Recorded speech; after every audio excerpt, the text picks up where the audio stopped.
I am doing a great work. Have you ever wondered if God remembers you when something hard lasts for a long time? For about 70 years, the Jewish people lived as captives far from their home in Jerusalem. Their city and temple had been destroyed, and many had stopped following God's laws. But God had not forgotten them. He had promised that one day they would return home, and He kept His promise. God prepared people to help. Zerubbabel helped rebuild the temple. Ezra taught the people God's word, and Nehemiah helped rebuild the walls around Jerusalem. They faced problems and opposition, but with God's help, they kept going. Nehemiah called what they were doing a great work. As we learn their stories, think about this question: what great work might God have for you to do? The Lord inspires people to accomplish His purposes.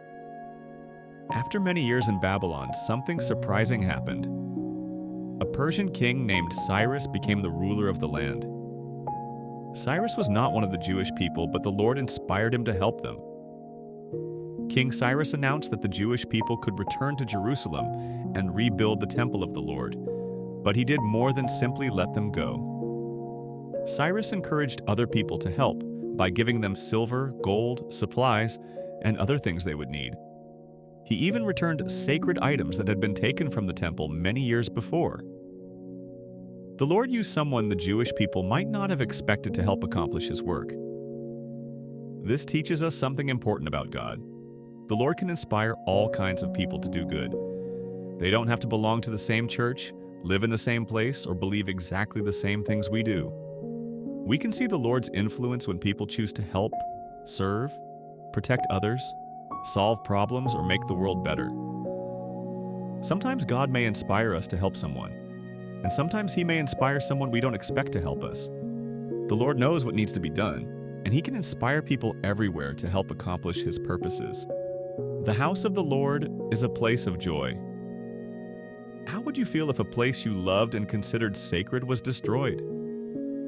Years earlier, the Babylonians had destroyed Jerusalem and burned the temple. The Jewish people were heartbroken. Now, after many years away, they were finally able to rebuild it. When the foundation of the new temple was finished, the people gathered together. They praised the Lord and thanked Him for His goodness. Some shouted for joy. Others cried as they remembered the temple that had been lost. Years later, when the temple was finally completed, the people celebrated together. The temple reminded them that after everything they had been through, God was still with them. The house of the Lord can be a place of joy for us too, a place where we can worship God, feel His love, and remember our promises to Him. God has an important work for me to do. Have you ever tried to do something good but someone made it harder for you? Zerubbabel and Nehemiah knew what that felt like. Zerubbabel was helping rebuild the temple, and Nehemiah was helping rebuild Jerusalem's walls. But some people tried to stop them. They mocked them, frightened them, and tried to distract them from their work. Nehemiah refused to give up. When his enemies tried to get him to leave the work, he answered, "I am doing a great work so that I cannot come down." Nehemiah prayed, trusted God, and kept working.